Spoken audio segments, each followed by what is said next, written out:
இன்றைக்கி நம்ம கிச்சனில் ராகி மால்ட்டும் பச்சை பயிறு சுண்டலும் பண்ண போகிறோம். இது ரொம்ப ஆரோக்கியமான ஒரு ரெசிபி. காலையில் பிரேக்ஃபாஸ்ட்டாகவும் சாப்பிட்லாம், சாயங்கால டைமில் ஸ்நாக்ஸ் மாதிரியும் சாப்பிட்டுக்கலாம். ரொம்ப சிம்பிளாகவும் இருக்கும், ரொம்ப ஹெல்த்தியாகவும் இருக்கும். வாங்க எப்படி பண்ணலாம் அப்படிங்கிறத பார்க்கலாம். முதல்ல பச்சை பயிறு வேக வச்சுக்கலாம். நான் இதில் 1 டம்ளர் பச்சை பயிறு எடுத்திருக்கேன். 1 டம்ளர் பச்சை பயிரை கழுவி எடுத்திருக்கேன். அதை தண்ணி ஊற்றிக்கலாம். தண்ணி ஊற்றிருக்கேன். தேவையான உப்பு. தண்ணி கொஞ்சம் அதிகமாகவே ஊற்றிக்கோங்க. அப்போ தான் வேகிறது நல்லா வேகும். கொஞ்சம் அளவாக தண்ணி ஊற்றிட்டிங்கன்னா வேகிறதுக்கு மேலே இருக்க பயிரெல்லாம் வெந்து அடியில் இருக்க பயிர் வேகாமல் போயிடும். அதனால் கொஞ்சம் அதிகமாகவே தண்ணி ஊற்றி வச்சுருங்க. இப்போ இதை அடுப்பில் வச்சு ஒரு 5 விசில் விட்டு இறக்கிக்கலாம். பச்சை பயிர் வேகிறதுக்குள்ளே நம்ம ராகி மாவு கலந்து வச்சுக்கலாம். நான் இதில் 3 ஸ்பூன் ராகி மாவு எடுத்திருக்கேன். அதில் கொஞ்சம் தண்ணி விட்டு கலந்துக்கலாம். அவ்வளோதான், கலந்தாச்சு. இந்த அளவுக்கு கலந்துக்கிட்டால் போதும். ரொம்ப தண்ணி ஊற்றி கலக்க தேவையில்லை. கூழ் கலக்கிறப்ப கெட்டி சேராமல் இருக்கிறதுக்காக தான் இப்படி தண்ணியில் கலந்து வச்சுக்கிறோம்.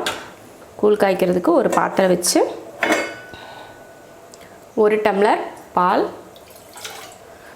தண்ணி,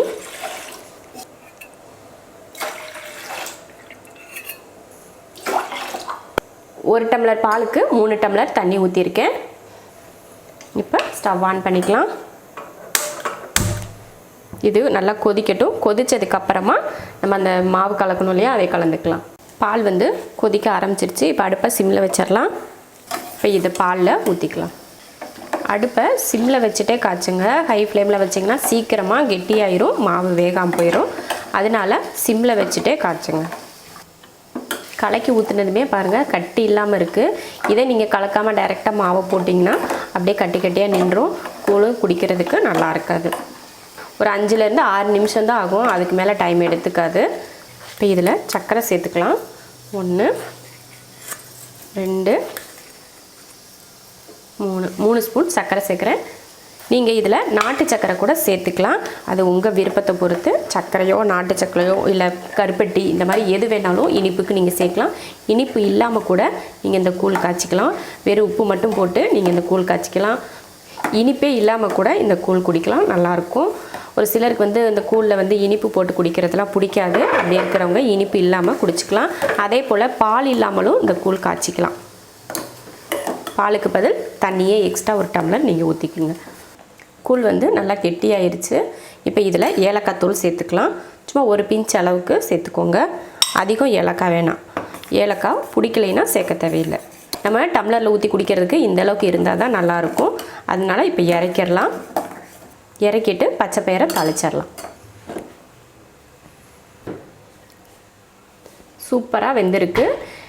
பச்சை பயிர் சிலர் ஊற வச்சு தான் வேக வைப்பாங்க. அப்படி பச்சை பயிரெலாம் ஊற வைக்கவே தேவையில்லை. ஒரு விசிலுக்கு ஒரு 2 விசில் எக்ஸ்ட்ரா விட்டாலே போதும். சூப்பராக நல்லா குலைவாக வெந்துடும். இப்போ பார்த்தீங்க எவ்வளோ நல்லா வெந்திருக்குன்னு சொல்லி. அவ்வளோதான். இப்போ இதை தண்ணியை வடிச்சிட்டு தாளிச்சிக்கலாம்.